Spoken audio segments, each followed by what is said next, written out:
All right. Well, U.S. Vice President Kamala Harris says that she's ready to be president if needed. The remarks come amid concerns over President Biden's age and mental acuity. In an interview with the Wall Street Journal, Harris said that she's ready to serve and that there's no question about it. Over a question about convincing voters of her leadership, Harris said those who see her work are fully aware of her capacity to lead. Harris gave the interview just days before a special counsel report renewed questions about Biden's age and mental aptitude. Special counsel Robert Hur decided against bringing charges against the president over his mishandling of classified documents, but his report also called Biden an elderly man with a poor memory. Harris and the White House came out in the president's defense. A trio of House committees investigating President Biden are now asking the Justice Department to turn over transcripts and recordings of his interviews with the special counsel. Following the release of the report, they asked for the information by February 19th. Some GOP leaders have been critical of the Justice Department's alleged favorable treatment of President Biden compared to former President Donald Trump and his documents case. The report, however, added fuel to concerns over the re-election bid of the 81-year-old president.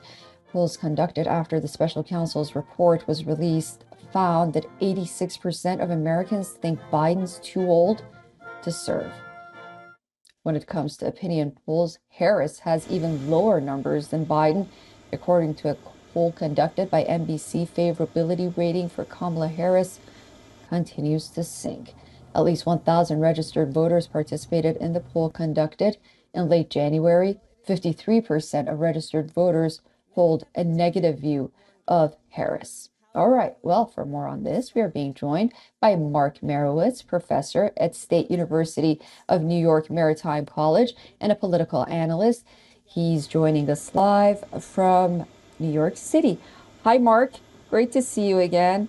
Well, it looks like Kamala Harris says that she's ready to serve if need be. What do you make of these statements? And the Democrats seem to be concerned. Desperation on the part of the Biden camp. This report is a absolute disaster. The special counsel, as you said that Biden is an elderly man with a poor memory, and he can't prosecute him. And then the question follows: then how can he serve as president? Is he competent to serve? He is showing signs of confusion,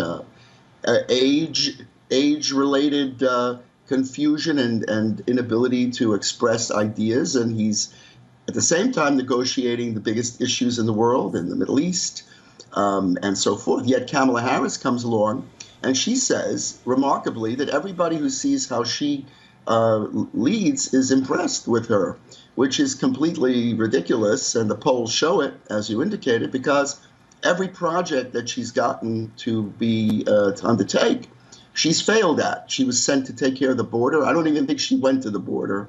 She's sent now to deal with the abortion crisis. She's unable to handle these matters, and I don't think that the Democrats and Republicans out there feel competent and confident that she will be able to be a president of the United States. In fact, some might say it's kind of a scary idea.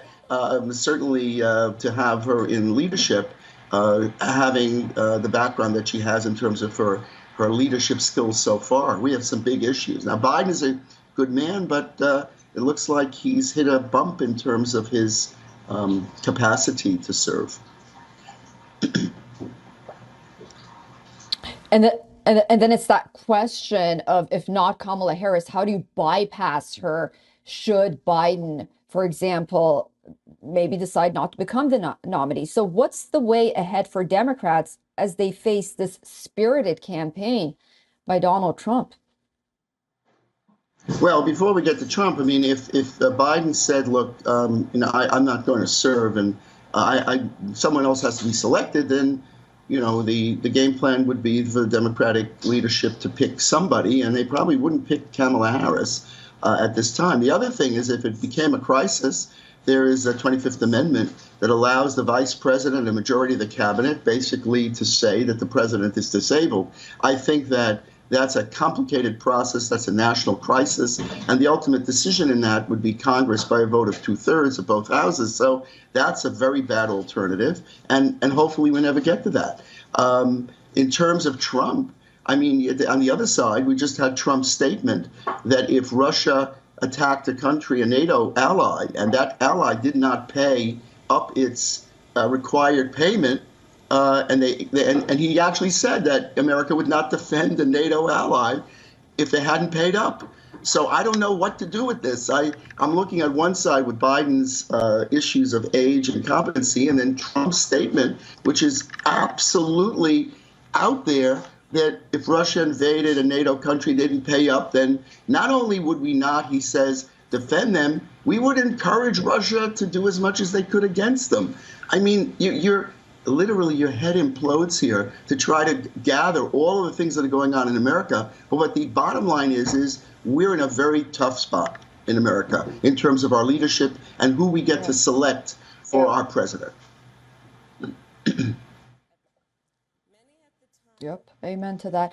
All right, Mark, it's great to talk to you as always. Thank you so much for joining us. Stay warm. We are getting so much snow finally here in New York City.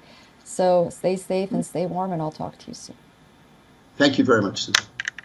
For all the latest news, download the WION app and subscribe to our YouTube channel.